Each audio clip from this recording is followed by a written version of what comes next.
राधे राधे, जय श्री कृष्णा। मैं सीमा सिंह बड़ों को चरण स्पर्श, छोटों को प्यार और बराबर वालों को नमस्कार करती हूँ। आज मैं आपके लिए भाई दूज की एक नई कहानी लाई हूँ। आशा करती हूँ आपको यह कहानी ज़रूर पसंद आएगी। अगर आप भाई दूज का व्रत करते हैं तो व्रत के साथ में आपको कहानी भी सुननी चाहिए। इससे व्रत का पूरा फल मिलता है। अगर आपको ये कहानी अच्छी लगे तो इसे ज़्यादा से ज़्यादा लाइक करें, अपने दोस्तों और रिश्तेदारों में ज़रूर शेयर करें ताकि उन्हें भी भाई दूज की नई कहानी सुनने का फल प्राप्त हो। और हमेशा की तरह आपसे एक करुण रिक्वेस्ट है कि अगर अभी तक आपने मेरे चैनल को सब्सक्राइब नहीं किया है तो कृपया मेरे चैनल को सब्सक्राइब करें ताकि मेरा आगे आने वाला वीडियो सबसे पहले आपको मिले। धन्यवाद। आइए अब हम भाई दूज की एक नई कहानी सुनते हैं। एक बार बहुत छोटा सा गांव था। उस गांव में 7 भाइयों की एक बहन थी। उन सभी का विवाह हो चुका था।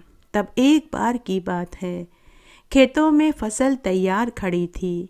मक्का, मूंग, उड़द, मूंगफली, तिल्ली, धान इत्यादि। तब 7 भाइयों ने सोचा कि बहन को कुछ दिनों के लिए घर बुला लेते हैं।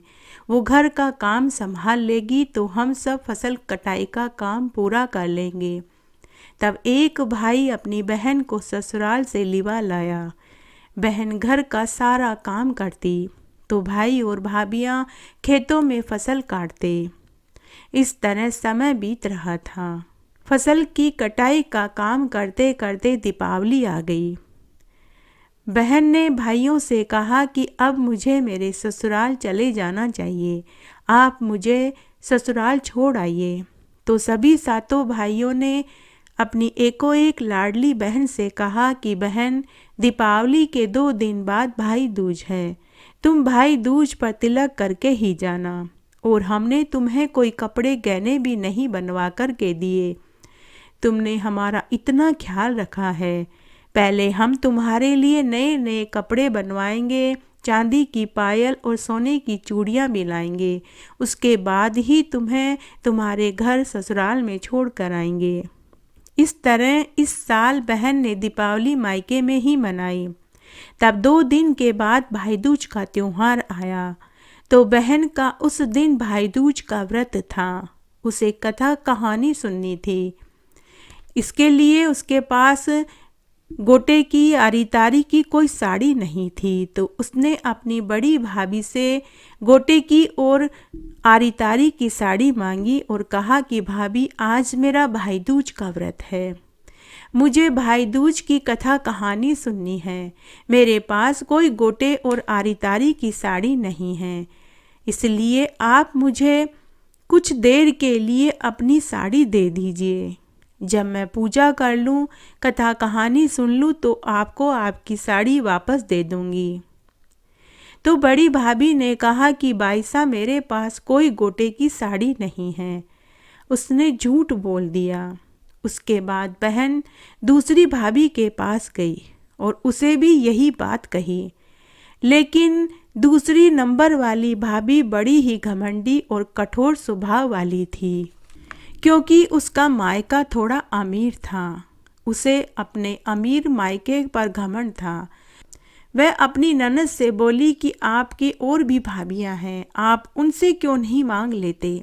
मेरी साड़ी बहुत कीमती है। वह साड़ी मुझे मेरे मायके वालों ने दी थी, वो खराब हो जाएगी। यह सुनकर बहन कुछ नहीं बोली। इस तरह बहन अपनी सभी 6 बड़ी भाभियों के पास जाकर साड़ी मांगी, लेकिन सभी ने कोई न कोई बहाना बनाकर उसे मना कर दिया। बहन मन ही मन सोचने लगी कि जब 6 बड़ी भाभियों ने मना कर दिया तो छोटी भाभी, जो बेचारी बहुत गरीब है, उसके पास कहाँ से होगी गोटे की साड़ी? उसके पास कहाँ से होगी गोटे और आरी तारी की साड़ी? वह उदास होकर बैठ गई। तभी 7वीं छोटी भाभी आई। उसने अपनी प्यारी ननद को उदास देखा तो उदासी का कारण पूछा। तो ननद ने पूरी बात बताई। तब छोटी भाभी खुद के कमरे में से बक्सा खोलकर अपनी शादी वाली साड़ी लाई और बोली कि बाईसा, आप इस साड़ी को पहन लीजिए और भाई दूज की कथा कहानी सुन लो और पूजा कर लो। कहीं कोई साड़ी पहनने से घिस तोड़ी ही जाएगी। ननद बहुत खुश हो गई। तब बहन साड़ी पहनकर पूजा की थाली लेकर गांव की पुरोहितानी के पास गई और भाई दूज की कहानी सुनी और पूजा करी। घर आकर उसने अपने सातों भाइयों के तिलक किया, हाथ में मोड़ी बांधी, नारियल दिया, पताशे से मुंह मीठा कराया और आरती करी और अपने भाई भाभियों और भतीजों की लंबी उम्र सुख समृद्धि की कामना करी। तो भाइयों ने भी उसे बदले में रुपए दिए और उसको उसकी रक्षा का वचन दिया। उसके बाद बहन ने अपनी सातवीं भाभी की साड़ी उसे वापस लौटा दी। तब तक रात्रि हो चुकी थी। सातवीं भाभी ने साड़ी ली और आले में रख दी। इस तरह सब सो गए। दूसरे दिन सातवीं भाभी जब सो कर उठी तो उसे आले में चमकती सी चीज दिखाई दी। उसने उठकर देखा तो उसकी वही साड़ी सच्चे हीरे मोती सच्चे गोटे में बदल गई। उसने यह बात घर में सबको बतलाई। जब यह बात सभी 6 बड़ी भाभियों ने सुना तो वे पछताने लगी। इतने में ही वही गांव की पुरोहितानी उनके घर सीधा लेने के लिए आ गई। जब उसने सुना तो उसने कहा कि यह तो तेरी ननद के व्रत और सत के फल के कारण हुआ है। पुरोहितानी ने कहा कि बहुओं, बहन बेटियों को दिया हुआ कभी व्यर्थ नहीं जाता। बहन बेटियों को दिया गया रुपया, कपड़ा, जेवर हमेशा 10 गुना होकर फल देता है।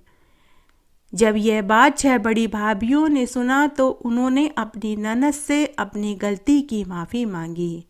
उसके बाद सभी सातों भाइयों ने अपनी बहन को फसल का 8वां भाग हर साल देने का वचन दिया। सातों भाइयों ने अपनी बहन को खूब सारा धन, कपड़े, जेवर और फसल में से फसल देकर खुशी खुशी विदा कर दिया। हे भगवान, जैसे आप 7 भाइयों की बहन के ऊपर फले फूले, वैसे सबके ऊपर फलना फूलना, कहानी कहने वाले, सुनने वाले और हुक्कारा भरने वाले सबको सब खुशियाँ देना। घटती हो तो पूरी हो, पूरी हो तो परवान चढ़े, भूले बिसरे नाम तेरे भंडार में भरें।